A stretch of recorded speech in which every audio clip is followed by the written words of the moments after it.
할렐루야. 오늘 성경 말씀 출애굽기 10장 말씀 보겠습니다. 출애굽기 10장 말씀 보겠습니다. 여호와께서 모세에게 이르시되 바로에게로 들어가라. 내가 그의 마음과 그의 신하들의 마음을 완강하게 함은 나의 표징을 그들 중에 보이기 위함이며 내가 애굽에서 행한 일들 곧 내가 그들 가운데서 행한 표징을 내 아들과 내 자손의 귀에 전하기 위함이라. 너희는 내가 여호와인 줄을 알리라. 모세와 아론이 바로에게 들어가서 그에게 이르되 히브리 사람의 하나님 여호와께서 말씀하시기를 내가 어느 때까지 내 앞에 겸비하지 아니하겠느냐. 내 백성을 보내라. 그들이 나를 섬길 것이라. 내가 만일 내 백성 보내기를 거절하면 내일 내가 메뚜기를 내 경내에 들어가게 하리니 메뚜기가 지면을 덮어서 사람이 땅을 볼 수 없을 것이라. 메뚜기가 내게 남은 그것 곧 우박을 면하고 남은 것을 먹으며 너희를 위해서 들에서 자라나는 모든 나무를 먹을 것이며 또 내 집들과 내 모든 신하의 집들과 모든 애굽 사람의 집들에 가득하리니 이는 내 아버지와 내 조상이 이 땅에 있었던 그날로부터 오늘까지 보지 못하였던 것이리라 하셨다 하고 돌이켜 바로에게서 나오니 바로의 신하들이 그에게 말하되 어느 때까지 이 사람이 우리의 함정이 되리이까? 그 사람들을 보내어 그들의 하나님 여호와를 섬기게 하소서.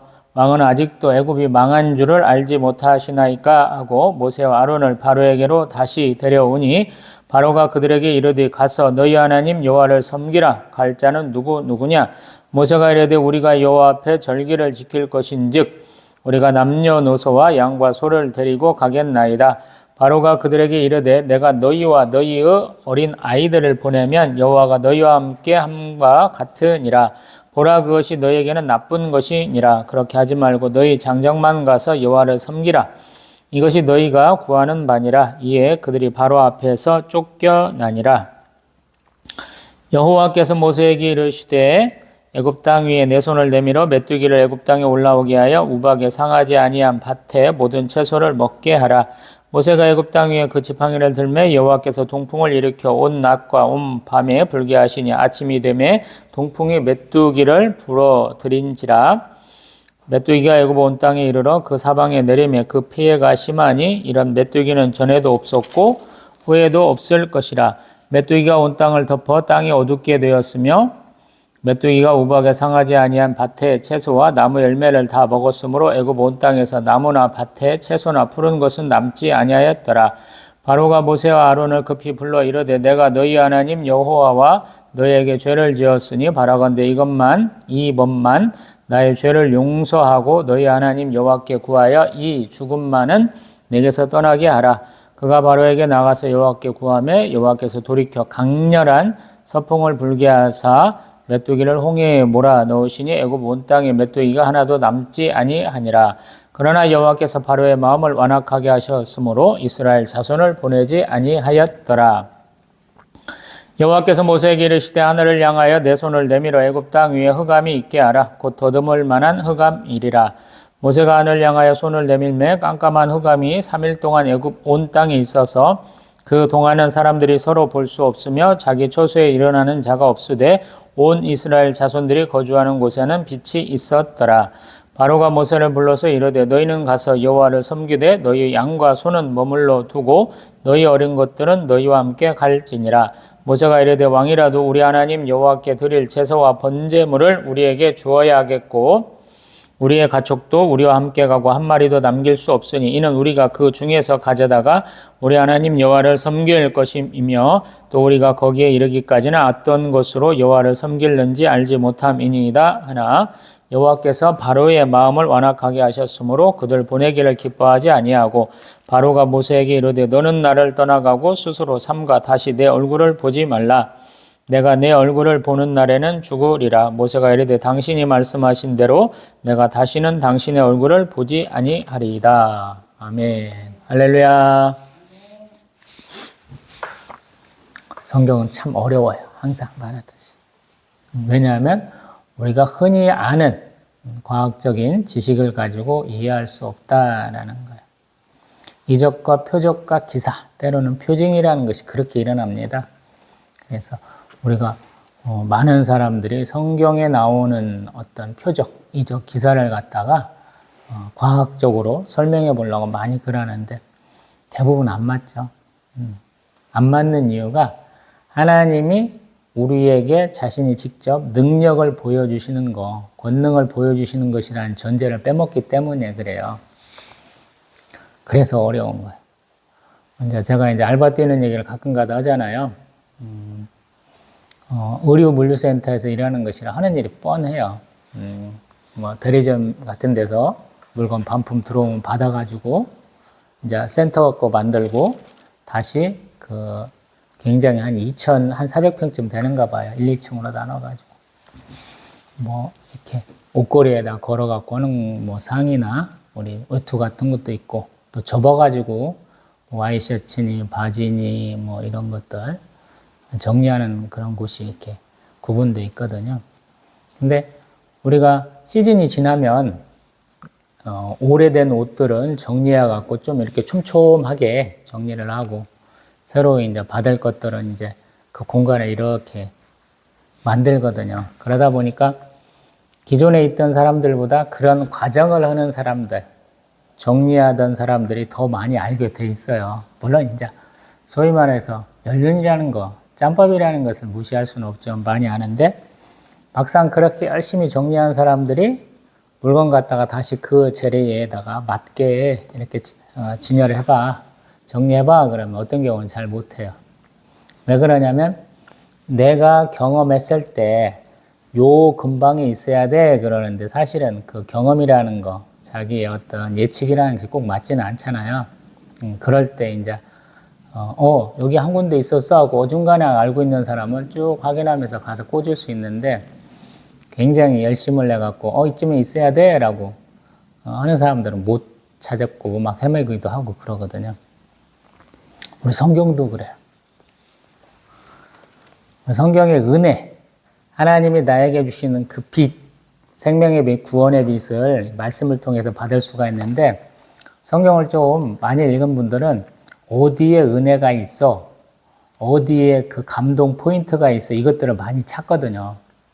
다독을 제가 싫어한다는 경우가 그래서 그래요. 막 읽다 보면 중요 포인트들이 있어요. 이거는 은혜 받아 이런 것들이 있다는 거예요. 그래서 그것만 열심히 보고 다니시거든요. 근데 그 안에 그 사이사이에 있는 것들은 잘 몰라. 제가 문학비평에서 낯설게 하기라는 표현을 했었죠. 1930년대 러시아에서부터 시작한 문학비평의 한 요소인데 방법 중에 하나인데 그것이 막 흘러갖고 미국에 한 1970년대 갔고 미국에 유학한 우리 신대영 교수님이 2010년대 그거를 강의를 하고 있더라고요. 얼마나 우리가 뒤처졌는지 아시겠죠? 제가 낯설게 하기를 굉장히 많이 써먹어요. 왜 그러냐면 낯설게 하기는 별게 아니고 시간을 조금 느리게 하는 거야.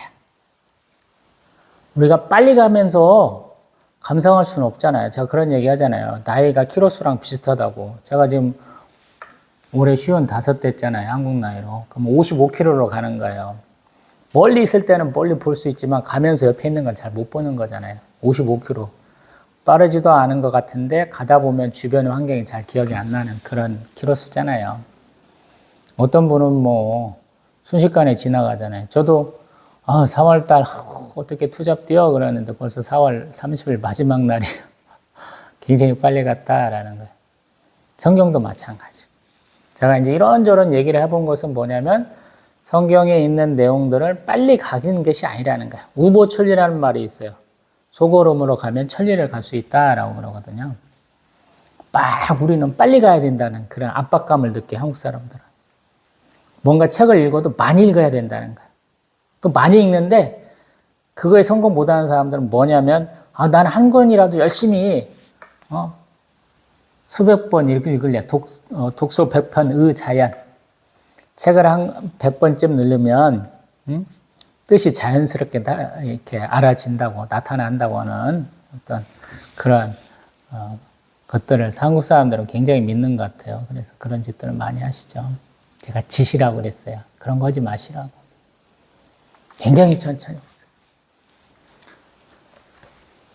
이 10가지 재앙은 굉장히 시간을 좀 들여서 되는 것이다 라는 말씀을 계속 드리고 있어요. 10가지 재앙을 하면서. 오늘 무슨 재앙이 있었어? 그러면 그 다음날 바로 또 다른 재앙이 있었어. 이게 아니라는 거예요. 좀 띄엄띄엄 있다는 거예요. 어떤 재앙이냐면, 지금 우박재앙이 앞에 있었죠. 9장에서는.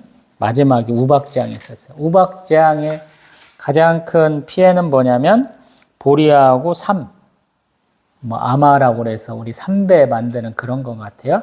그것들은 죽었다라는 거예요. 근데 그 다음에 살아남은 것이 밀과 쌀보리는 괜찮다라고 우리 성경은 얘기하거든요. 31절, 32절에서. 그러면 사람들이 소망을 품거든요.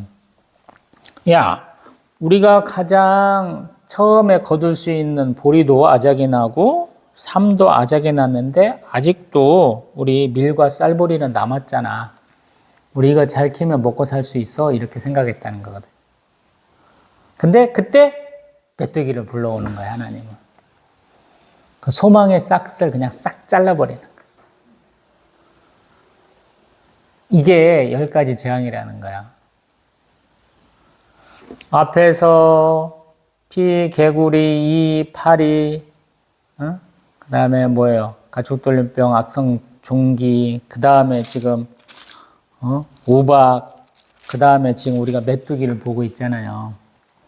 네, 사람들이 자유스럽게 누리고 풍족한 가운데 살고 하는 것들이 계속 살면서 불편함을 느끼고 내가 사는 곳과 이스라엘 백성이 사는 곳이 달라지고 계속 이런 거예요. 나는 계속 불편해져. 애굽 백성들은. 그 고통이 계속 가중되는 거예요. 요한계시록도 읽다 보면은 인대접 나팔재앙 끝나고 이제 사단 마귀가 이제 바다에서 하늘로부터 떨어지고 바다에서 올라오고 땅에서 짐승 나오고 뿔 가진 짐승 이렇게 해서 나오고 그러면서 선지자들이 막 하나님 믿으라고 하는데 사람들은 뿌득뿌득 이 일을 갈면서 고통은 고통대로 다 당하면서도 안 믿겠다고 버티는 경우가 있잖아요. 그거랑 똑같아요. 적당히 하고 내가 잘못했어요 하면 좋을 텐데 그렇지 않는다는 거예요. 왜 그렇게 하겠느냐라는 거예요. 그것이 가장 우리가 의심스럽잖아요. 이거 한 가지 재앙만 나도 대한민국 쫄딱 망합니다. 대한민국의 모든 강들이 피로 변한다고 생각을 해봐요. 얼마나 불편하겠어요. 집안 가득 깨구리 있다고 해봐요. 사람들 얼마나 싫어하는지. 깨구리 싫어하는 사람들 되게 많죠. 저도 촌에서 살아서 되게 싫습니다. 어우 시끄러.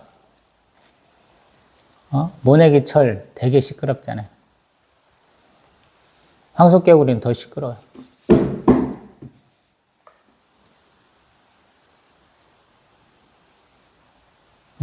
이 파리 이런 것도 마찬가지고.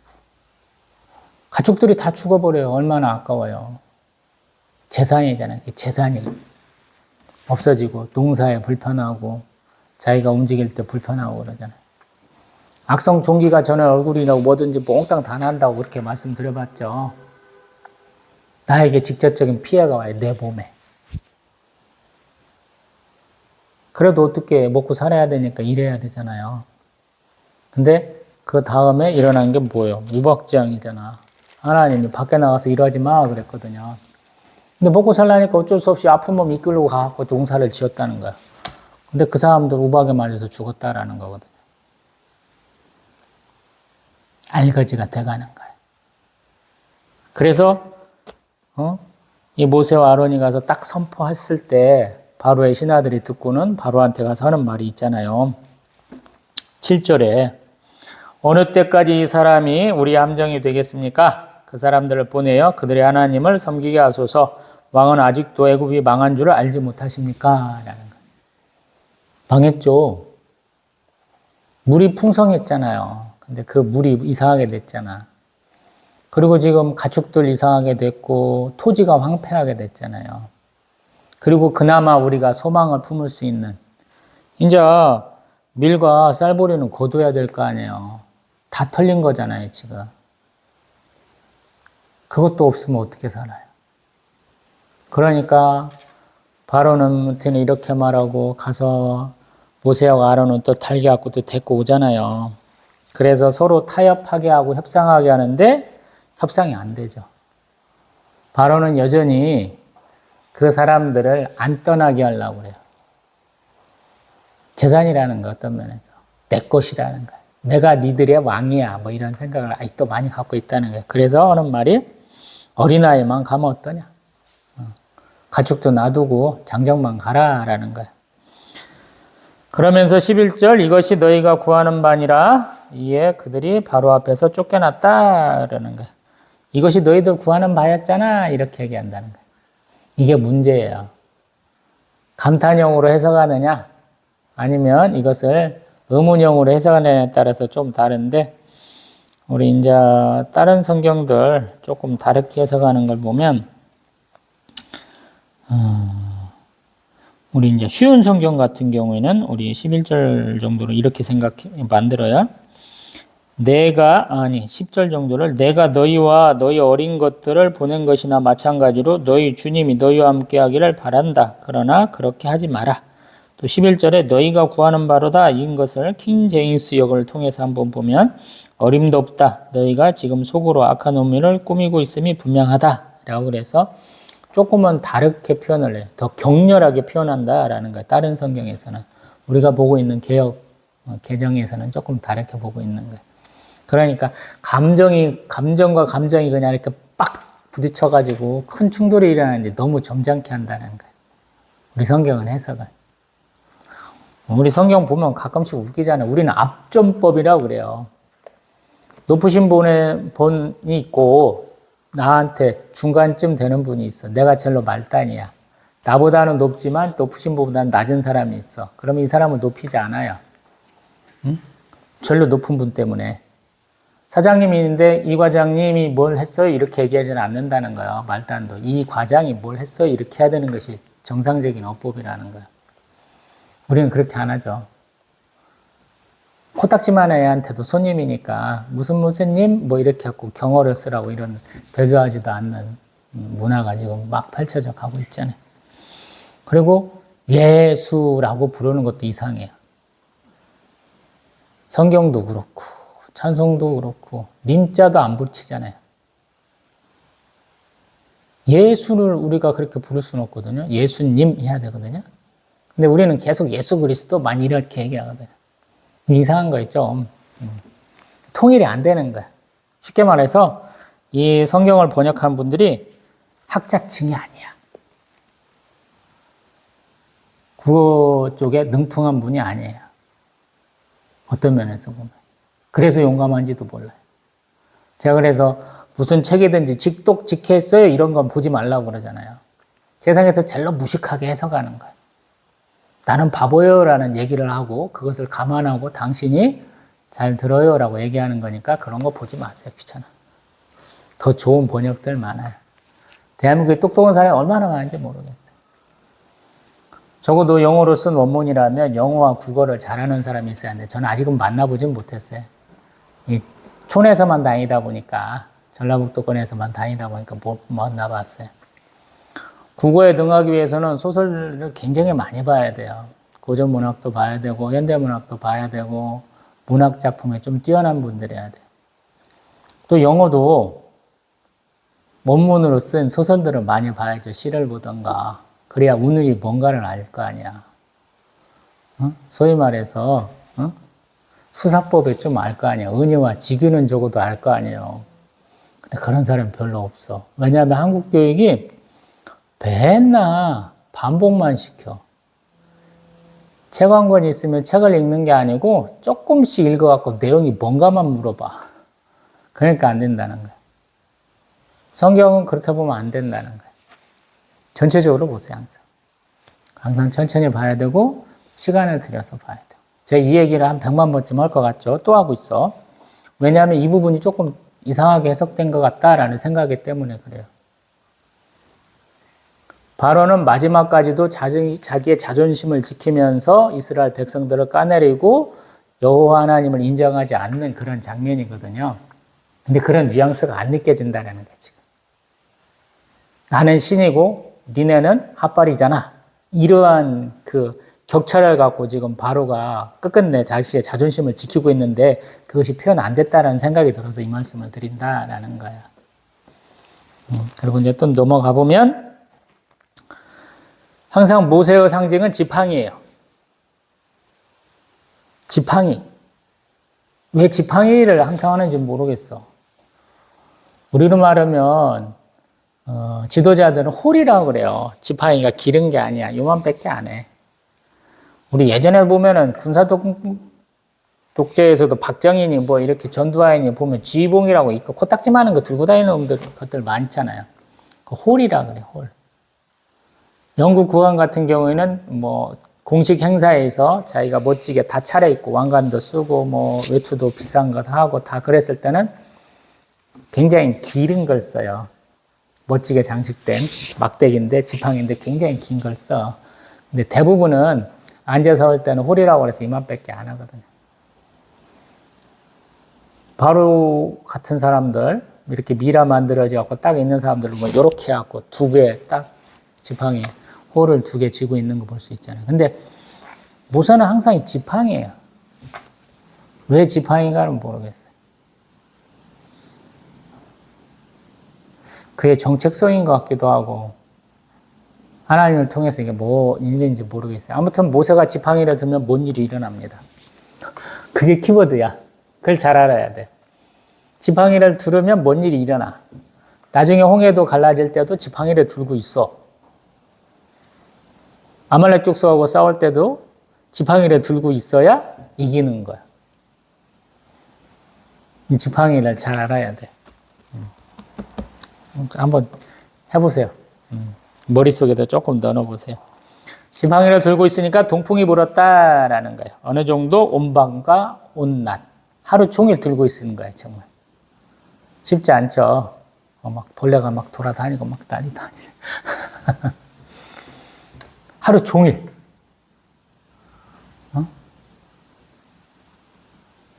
하루 종일 들고 있어야 되는 거야. 하루 종일 바람 불어. 그래서 메뚜기가 애굽 온 땅에 내렸다라는 거예요. 이거 어마어마한 양이죠. 애굽 온 땅에 내렸대. 그래서 제가 성경에서 가장 많이 수다법 중에 하나가 과장법이다라는 생각이 들어요. 과장법. 말이 돼요? 지구 역사상 이런 일이 있겠어요? 이집트가 지금 우리나라보다 더 커요. 훨씬 큰 나라예요. 근데 그 나라에 메뚜기가 가득하다는 거예요. 가능하겠어요? 우리가 보는 메뚜기 떼들 막 봐봐야 지네가 뭐 얼마나 많아서. 네. 벌벅의 돼지 이런 영화 봤는가 모르겠어요. 거기 보면 막 주인 배우들이 중국 사람이 아니야. 근데 메뚜기 떼 와갖고 자기 막 농작물 막 먹으니까 쫓아내는 장면이 있는데 아마 그거보다 좀 더 많기는 하겠지만 어떻게 나라 하나를 더 덮겠어요. 조금 과장법 같기도 해요. 아무튼 그 메뚜기 떼에 의해서 어떻게 됐냐면 15절 땅이 어둡게 되고 또 밭의 채소와 나무 열매를 다 먹어버렸다 라는 거예요. 나의 소망이 사라지는 거예요. 애굽사 백성들은. 저거 잘하면 우리가 굶지 않겠어 라는 건데 그것이 싹 사라진다는 거예요. 마지막 소망의 끈을 탁 끊어버리는 거예요. 그냥 우리는 10가지 재앙하면 강 건너 불구경이잖아요. 그런갑다 해요. 순서만 외고. 그게 얼마나 소위 말해서 헤렛명령처럼 진멸하는 거에 가깝게 하나님이 내리신 재앙이고 하나님이 내리신 저주인지 우리는 잘 모르잖아요. 근데 그 메뚜기 떼에 의해서 남는 게 하나도 없는 거예요. 우리 한국은 눈만 들면 산이 있고 눈만 들면 들이 있고 그러잖아요. 푸르름이 많은 나라예요. 우리는 축복받은 나라예요. 근데 이 애굽에는 이제 나무나 풀이 없어요. 생명이 없는 땅이 된 거예요. 무시무시한 거예요, 지금. 가축들 다 죽었잖아요. 돌림병에 의해서 다 죽고 우박 맞아서 죽고 그랬잖아요. 집안에 온 거 빼고는 일부만 남아 있겠죠. 그러면 생각을 해보세요, 여러분. 애굽도 굉장히 큰 나라예요. 이집트 가보시면 굉장히 큰 나라예요. 땅이 넓어요. 나일 강변에서만 딱 뭉쳐 살겠지? 아이고, 여러분, 그런 착각하지 마세요. 저기 지평선이 보이는 나라예요. 대한민국은 지평선이 없잖아요. 제가 살던 김제 빼고는. 중국만 가도 우리 신해준 넘어가고 단동 넘어가고 이렇게 보면 지평선이 쫙 보입니다. 엄청 큰 나라예요. 애굽도 지평선이 있어요. 30km, 40km까지 산이 없다는 거야. 쭉 가는데. 거기에 푸르름이 없어요, 여러분. 나무가 없다는 거예요. 얼마나 이게 소름 끼치는 거예요, 여러분. 푸르름이 있던 곳에서 뭐 한 계절쯤 지나가지고 다 사라져버린 거. 황폐화됐다라는 거. 얼마나 무서운 얘기예요, 여러분. 나라가 망했어요. 백성들은 먹고 살 게 없는 거예요. 그래서 바로가 우리 16절 모세와 아론을 바로 불러갖고 뭐라고 그러냐면 내가 죄지었소 이렇게 한다는 거예요. 내가 죄지었소. 여태까지 죄지었다는 얘기 안 했잖아요. 근데 내가 죄지었어 이렇게 얘기한다는 거예요. 그래서 우리 17절 이번 한 번만 용서해 줘. 그리고 이 죽음만은 내게서 떠나게 해달라고 하는 거예요.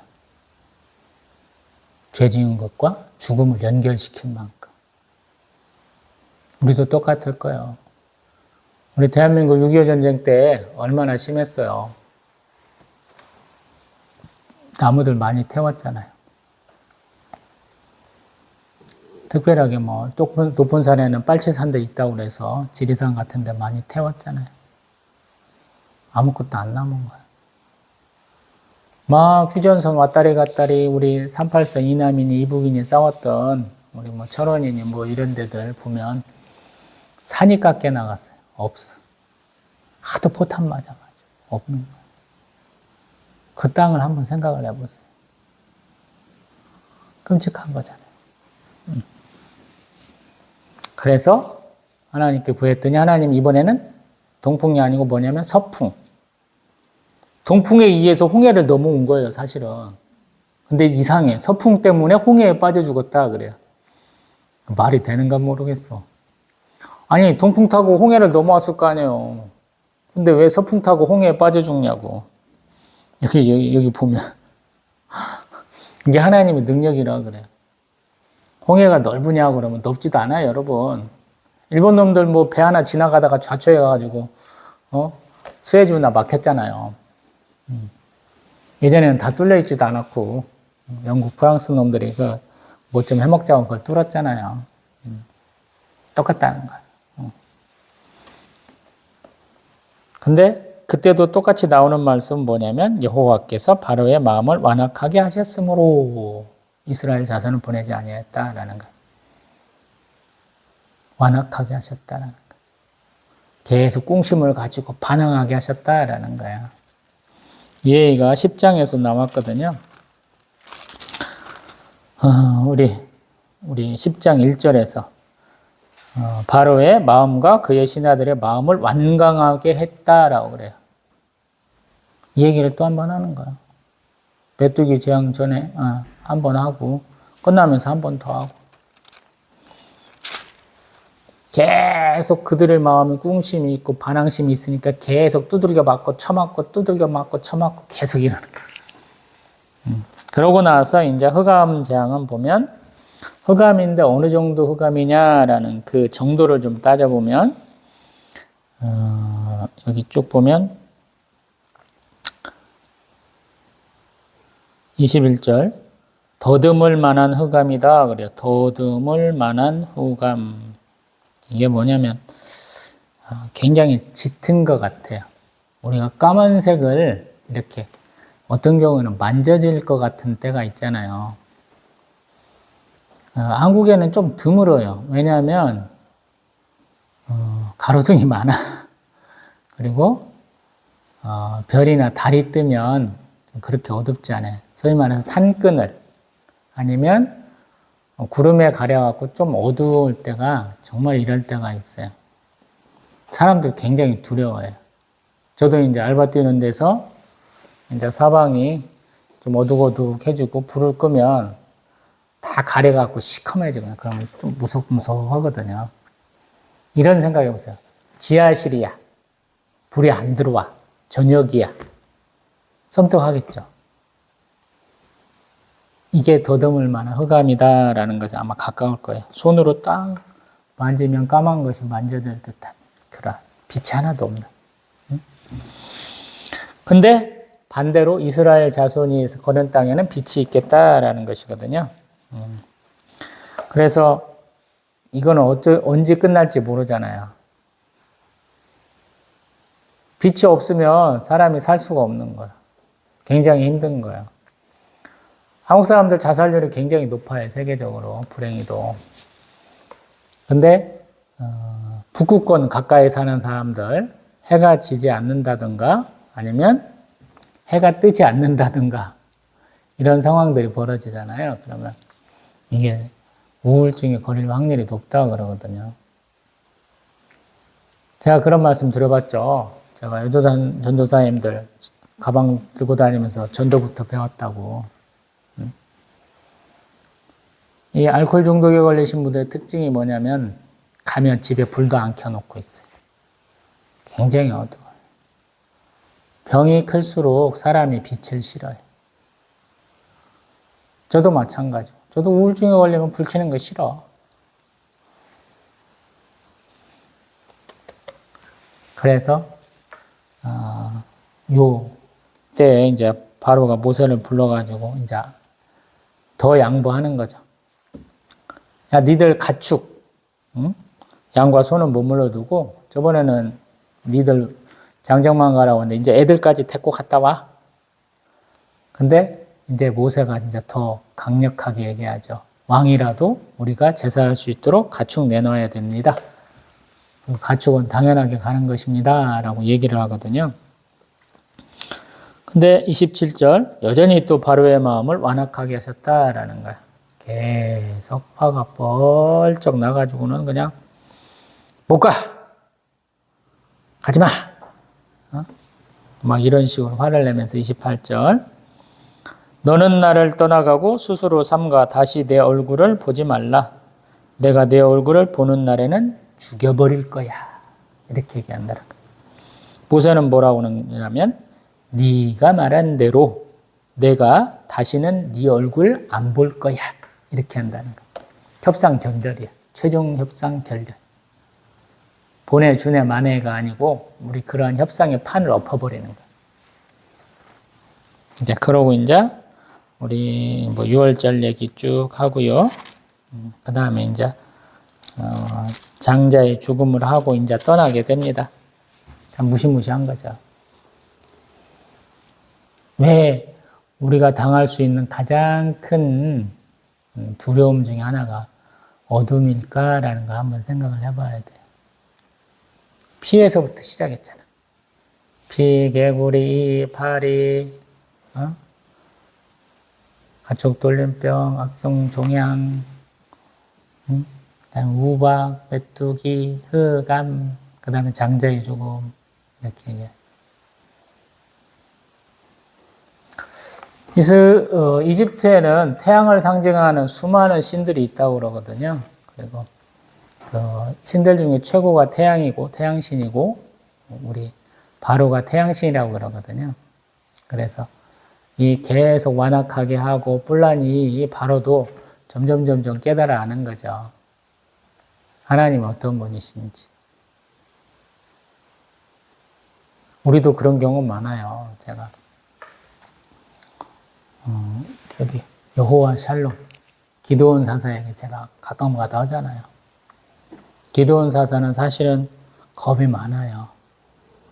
그래서 이민족들이 와갖고 농사 지은 거 싹 뺏어간다고 두려워가지고 한 6개월 정도 남았는데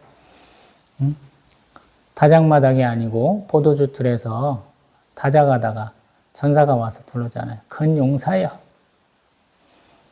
겁쟁인데. 그래서 계속 하나님 앞에 표정을 보여주세요. 맨날 이러거든요. 그럼 하나님이 똑같이 해. 너도 네 믿음을 한번 보여줘봐. 이러거든요. 하나님도 그런 식인 경우가 많아요. 저희 삶에서. 많은 분들이 하나님 저 좀 믿게 해주세요. 이런 것들 많이 하거든요. 근데 하나님도 너도 나 믿는 거 한번 보여줘봐. 이러시거든요.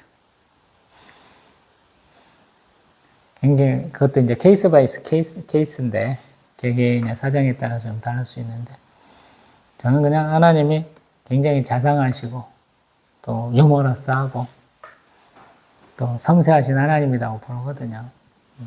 그래서 제가 그렇게 하나님 대하는가 모르겠어요. 그냥 뭐 버르장머리 없이 하나님 아버지 맨날 이런 거 많이 한다고 그랬죠. 기도할 때도. 하나님 아버지 이렇게 얘기한다. 교회 올 때가 가장 편안한 것 같아요. 집에서야 문기적 오는데 교회 오면 아픈 몸도 낫고 근심 걱정도 좀 가라앉고 얼마나 감사한지 모르겠어요. 찬송하고 기도하고 예배 드리고 나면 오길 잘했어 항상 그러고. 말씀도 마찬가지고. 말씀을 읽기는 굉장히 어려운 것 같아요. 그 말씀의 의미가 뭔지도 모를 때가 많아요. 저도. 근데 이렇게 한번 제가 얼렁뚱땅 설교하고 나면 하나님이 또 리뷰를 한번 해주세요. 네가 말씀 잘 선포했다 안 했다는 말씀까지도 해주시거든요. 참 그게 감사하더라고요. 제가 39부터 설교를 시작해서 지금 55이니까 한 10몇 년 했네요. 담임 목사님으로 설교한 거는 이제 개척하면서 한 10여 년밖에 없습니다만, 교육전도사, 강도사, 또 부목사로서 설교할 때도 하나님 리뷰 참 잘해주신 것 같아요. 평가를 해주시더라고요. 네 삶으로, 네가 행함으로 그 말씀을 온전히 지켰느냐라는 부분에 대해서 항상 하나님 평가해 주신 것 같아요. 저번에도 한번 말씀드린 것 같은데 제가 자랑할 만한 게 한 두 가지 있죠. 1260일 기도 했죠. 1000번제는 제가 우습다고 그랬잖아. 성경에 근거도 없는 1000번제. 그것도 기도냐고. 2년 7개월이면 끝나거든요. 그것도 지네 집에서든지 교회 와서든지 다 써먹어갖고 2000번째 하더라고요. 반드시 교회 와서 새벽 예배 드리는 게 1260일 기도. 어머님 소천하셔서 장례식 때문에 한 사흘 빼먹고 했다고 그랬죠.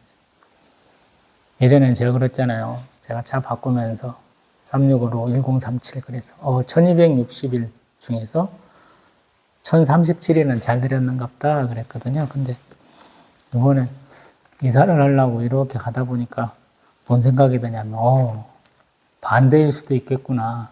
내가 1037일을 예배를 제대로 못 드리고 그 짧은 200 몇십 일만 예배 제대로 드렸는갑다 이런 생각 들더라고. 참 부끄럽다라는 생각도 들더라고. 하나님이 우리를 기뻐하실 만한 행동을 했어요 라는 것이 착각이라는 거야.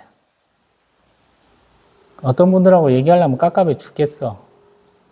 평생 집 안 가진 게 뭔 자랑이고, 자동차 안 가진 게 뭔 자랑이고, 40일 금식 몇 차례 한 게 뭔 자랑이고, 성경 수백 독 수천 독 한 게 뭔 자랑이냐고. 그게 뭔 자랑이야? 한편으로 약점이지. 한편으로 다른 사람 귀찮게 한 거지. 지 자랑이지. 동영상 찍는 것도 마찬가지고. 하다 보면 성경 66권 1189장 다 설교하겠죠. 근데 지가 당당하게 유튜브로 올리지는 못한다고 제가 믿죠. 왜냐하면 족보 계보가 너무 많아. 이제 민수기 제가 시작도 안 했는데 민수기에서 성막 딱 지어놓고 12지파 족장들이 계속 하나님 앞에 헌물을 내요. 헌물 내용이 다 똑같아. 자기 지파 인원수가 많든 적든 헌물이 똑같다는 거예요. 그러고 이름만 바꿔. 얼마나 폭폭해요, 그거. 누가 할 수 있겠어요? 저는 할 수 있어요. 저는 은혜 받아요, 그런 내용도. 숫자로 읽지 않고 글자로 읽지 않는 면이 굉장히 많아요, 제가 그래서 나는 가능해 이러고 있는데 실제로 될란가는 모르겠어요. 그게 뭔 자랑이에요. 수많은 사람들이 미리 시도했을 건데 제가 못 봤을 뿐이지.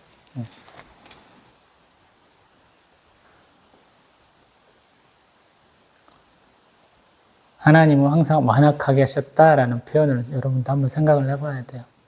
왜냐하면 우리를 완악하게 하실 때가 있어요. 선지서 보면 사람의 인생의 채찍, 사무엘하 7장에서 말하는 다윗 언약에서 말하는 그런 것들을 많이 얘기를 하셔요. 하나님이 누군가를 심판하시려고 저주하시려고 쓰는 도구로서 쓰이는 사람들이 많이 있거든요. 근데 그것이 그러한 역할에 너무 치중해갖고 과한 정도로 하게 되면 이 사람이 또 이 민족이 심판을 받아요. 그게 열방에 대한 심판이거든요. 이스라엘 백성이 잘못했어. 그럼 열방을 들어서 이스라엘 백성 심판하시는데 너무 많이 쳤으니까 내가 니들은 살려주고 열방은 심판할게 이렇게 되거든요. 논리가. 그래서 굉장히 어려워요. 또 때리라고 한다 안 때리면 또 죽어요. 열왕기나 역대기를 보세요. 선지자를 통해서 하나님 심판하실 때 보잖아요. 같은 동료니까 내가 너를 어떻게 때려? 그러는데 때려야 변장하고 가서 다른 사람인 것처럼 하나님의 그 메시지를 전달을 하는데 그걸 못하니까 너는 하나님 말씀 안 들었으니까 안 들었으니까 죽어야 돼? 그럼 죽어. 참 무서운 거예요. 구약에서는. 근데 신약도 굉장히 무서워요. 우리 요한복음 지금 주일날 보고 있는데 예수님도 굉장히 무서운 분이에요. 사도 요한이 얘기를 하잖아요. 사람의 속을 다 보시는 분이라. 통찰하시는 하나님이라는 얘기를 하거든요. 후대 사람들 얼마나 욕했겠어요. 예수님이 지가 직접 뽑은 제자들 중에 하나가 가룟 유다인데 예수를 고발해서 팔았어. 바보 멍충이였나 봐 이런 얘기 했을 거 아니에요. 그 당시에도. 왜냐하면 배신당하는 걸 굉장히 쪽팔려요. 시쳇말로 해서. 자기 밑에 사람들 관리하는 걸 굉장히 중요하게 여겨요. 그 사람들이 이상적인 사람, 소위 철인이라고 하는 그러한 사람들은 자기도 다스려야 되지만 자기 밑에 사람들도 바꿔나가야 돼. 교화시켜야 돼. 그런 면에서 제재 양육이 잘못됐다라고 말할 수 있는 거거든요. 그래서 예수님의 제가 사역을 3가지 얘기하잖아요. 치유사역, 말씀사역, 제재 양육사역 3가지를 얘기하잖아요. 그러면서 제자 양육사역은 실패했어. 제가 이렇게까지 과감하게 얘기하잖아요. 근데 한편으로 성공하셨어요. 왜? 예수님과 공생의 기간에 예수님이 어떤 분인지 몰랐어요. 이 바보 멍충이들이. 예수님 부활하고 승천하시고 오순절 성령 강림 사건을 통해서 성령 충만함으로 지혜와 용기를 얻었잖아요. 예수님이 말씀하신 걸 알아들었어요. 너희가 나를 따르려거든 너희를 부정하고 너희 십자가를 지고 나를 따르라. 제가 맨날 얘기하는 것에 합당하게 사셨어요. 많은 분들이. 다시 우리 출애굽기 10장으로 돌아오면 예수님도 그걸 깨닫게 하시는 거예요. 하나님도 깨닫게 하시는 거예요. 바로도 깨닫게 하고 애굽 백성도 깨닫게 하고 모세와 아론도 깨닫게 하고 이스라엘 백성도 깨닫게 하는 거예요. 무엇으로? 완악하게 함으로. 그렇게 얘기하잖아요. 10장 1절 2절이. 바로와 그의 신하가 계속 완강하게 됨으로 그들에게 표징을 보였고 내가 바로와 그의 신하들에게 행한 그 표징으로서 내 아들, 내 자손의 귀에 전하기 위함이다. 깽판 칠 놈은 계속 깽판 치게 했다는 거예요. 그래서 무서운 거예요. 신앙생활 하면서 하나님이 날 자꾸 봐주는 것 같아요. 그래서 건너먹고 막 하고 싶은 대로 하는 놈들 많이 있잖아요. 겸손함이 사라졌어. 제가 그런 얘기 하잖아요. 예전에 군대 가서 들었는데 야가 육사 나오고 막 승승장구 시작하니까 누가 부르면 예 하고 이렇게 고개가 들어가야 되는데 야는 몸이 돌아간다는 거예요. 얼마나 목이 뻣뻣한지. 하나님 그런 놈들 목이 뻣뻣한 놈 반드시 꺾으시잖아요. 신앙생활도 마찬가지. 잘 나가는 게 아니거든요. 예배 시간에 맨날 졸고 잠자고 게임하고 핸드폰으로 막 문자하고 그러한 예배도 안 드리고 교회 와가지고 맨날 분란이나 일으키고 뭐 담임 목사가 만만한지 목사한테 가갖고 맨날 부교육자들 일러갖고 부교육자를 혼내게 하려고 또 바보 같은 목사는 담임 목사는 들었으면 들은 대로 예 제가 한번 얘기할게요 그러고 말하면 되는데 이 바보 같은 놈들은 또 가서 얘기를 해요 부교육자들 갖고 들들 볶아 병신도 이런 병신들이 없어요. 참 그런 놈들만 만나서 그런지 참 줏대도 없다. 제가 그런 얘기 많이 했네요. 나이가 50, 60을 넘어가는 양반들이 그런 센스도 없더라고요. 큰 목사는 또 그런 걸 또 알아들어.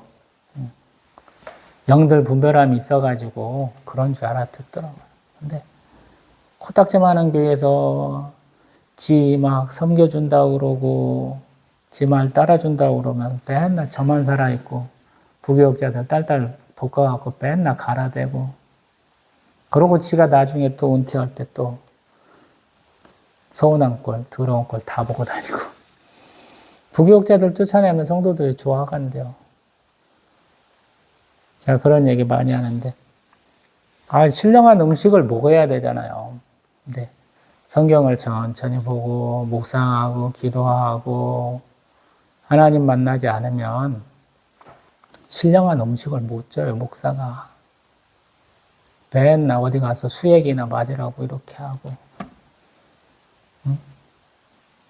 과자나 주고 그러거든요. 그러면 애들이 좋은 거 못 먹어서 이상하게 바뀌어요. 우리 이런 얘기 해도 될란가 모르겠는데 엄마들이 갓난쟁이한테 참전 먹여야 된다 그러잖아요. 황금통 쪽쪽 나올 정도로 참전 먹여야지. 응? 목사들도 그래야 되거든요. 근데 그걸 못해. 그러니까 좀 양식 있는 사람은, 조금 의식 있는 사람은 뭘로 좀 채우잖아요. 개인적으로 뭘 좀 먹잖아. 더 좋은 것은 그렇게 참젓 주지 못하는, 신령한 음식 주지 못하는 목사를 위해서 기도하는 것인데 정 버티지 못하면 또 옮기시는 분도 있기도 하고 잘은 모르겠어. 갈 때부터 좀 신경을 많이 쓰셔야 되는데 간 다음에 안 닿으면 또 어떨랑가는 모르겠어요. 근데 저는 그런 거 필요 없다라고 지금 이 말씀 드리는 거잖아요. 누군가를 통해서 나에게 주어지는 말씀이 아니고요. 내가 열심히 성경 보고 기도하고 또 그러면 하나님이 나에게 주신다는 거예요. 이 동영상 만드는 목적이 그렇잖아요. 그러라고. 한국교회 성도들 중에서 가장 잘못된 모습이 완강함이 있어서 말씀드려보는 거예요. 저도 완강함이 있잖아요. 내가 니들한테 뭐 밥 얻어먹냐?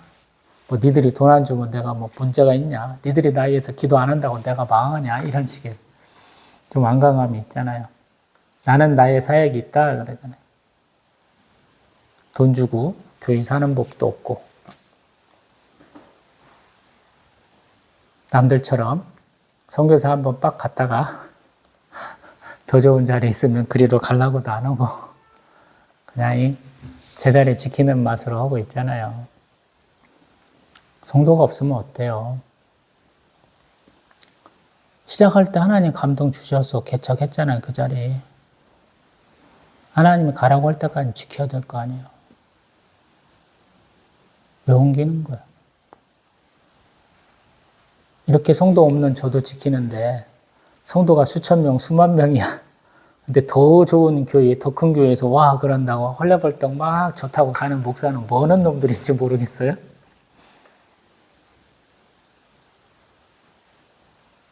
목사는 목자잖아요. 목자가 자기 양 놔두고 어디가? 설교를 어떻게 한 거예요, 그러면? 기도는 어떻게 한 거야? 하나님이 맡겨주신 영혼이다 그런 소리를 맨날 입으로 달고 살았을 텐데 왜 가는 거야, 거기? 한국교회가 그래서 이상한 교회. 외국 유명한 목사가 자기 교회 개척하고 교회가 조금 잘 돼가지고 조금 이렇게 성장했는데 더 큰 교회에서 우리 교회 좀 와서 우리 좀 잘 좀 해줘봐요. 그런다고 옮기는 사람 있는가 한번 좀 찾아보세요. 참 줏대도 없는 것들이 목사라고 많이 떠들어요. 그래서 그런 것들 들은 걸 보기 싫으니까 차라리 말씀 보고 묵상하시라 하라고 그런 거예요. 그리고 반대로 중요한데 이게 내 뜻이잖아요. 내 소신이잖아. 근데 이것이 완강함과 가까워지면 안 된다는 거예요. 내 주장대로 내 뜻만 갖고 사는 건 안 된다라는 거예요. 이러다가도 하나님, 영훈아, 너 이제 사역 그만했으면 좋겠어. 너가 좀 좋은 영향력이 아닌 것 같아. 그래서 할렐루야. 그럼 바로 관둘라고 동영상 싹 지워버릴 거야. 그런 각오를 하고 살아요. 그렇게 사신 분이 많아요. 제가 하는 게 아니에요. 역사적으로 그런 분들이 너무 많았어요. 한국 교회에서 안 가르칠 뿐이에요. 내가 하는 모든 일은 내 기쁨, 내 소망을 이루는 게 아니에요. 하나님의 영광을 위해서 하는 거거든요. 그 가장 기본적인 전제, 1차적으로 가져야 될 자세가 없으니까 이상하게 바뀌는 거잖아요. 큰 교회 다니면 뭔 자랑이에요, 여러분? 작은 교회 다니면 부끄러워요? 똑같잖아요. 같은 하나님 밑에 있잖아요. 같은 하나님 믿고, 같은 성경 보고, 같은 찬송가 부르고, 같은 시간에 예배 드리고, 교회 규모가 다르고, 시설이 다른 거지. 목사가 뭐 서울대 나오고, 미국 가서 박사학위 받았고, 그럼 목회 잘해요? 말씀 잘할 것 같아요, 여러분? 뭔 상관이에요, 그게.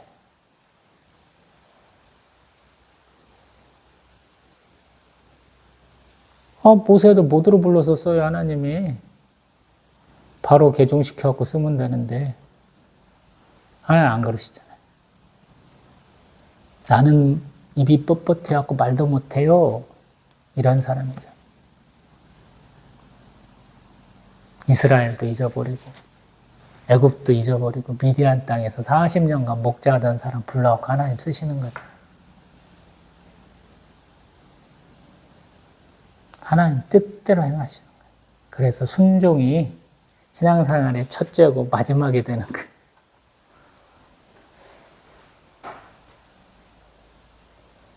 그래서 어려운 거예요, 신앙생활.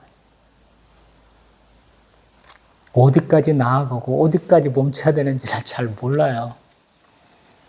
옛날에는 제 앞에 있는 목사님들 정말 대단한 분들인 줄 알았어요.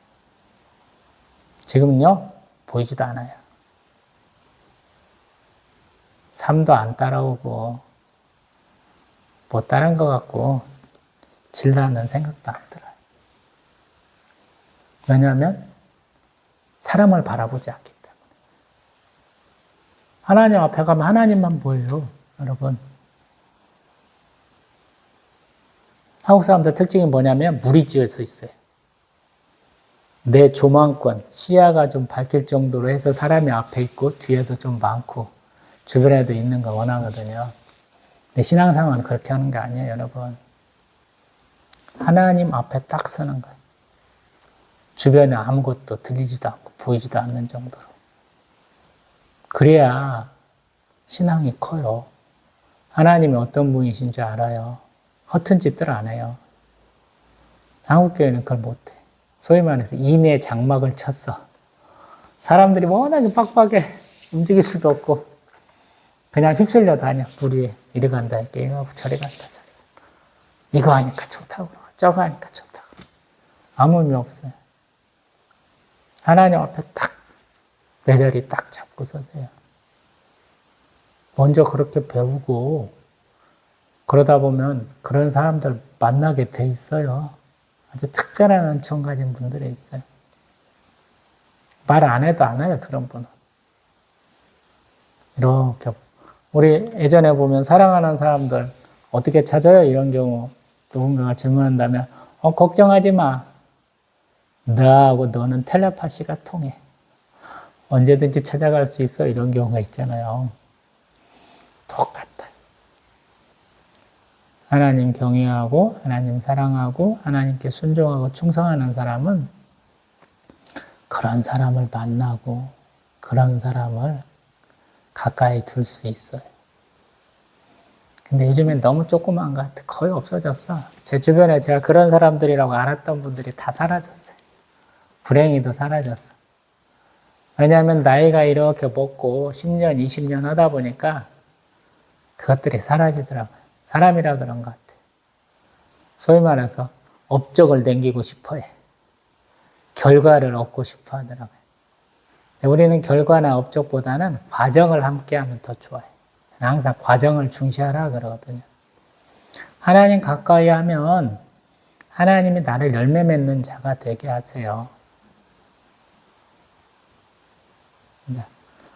저희 교회 초창기 개척반보이신 우리 돌아가신 집사님 토요일날 저희가 추모 예배 할 때 이 부분 조금 더 얘기해 볼게요. 제가 못한 얘기들. 다음 시간에는 우리 장자의 죽음에 대한 얘기 11장에서 다뤘으니까 그거 말씀 보겠습니다. 또 뵙겠습니다.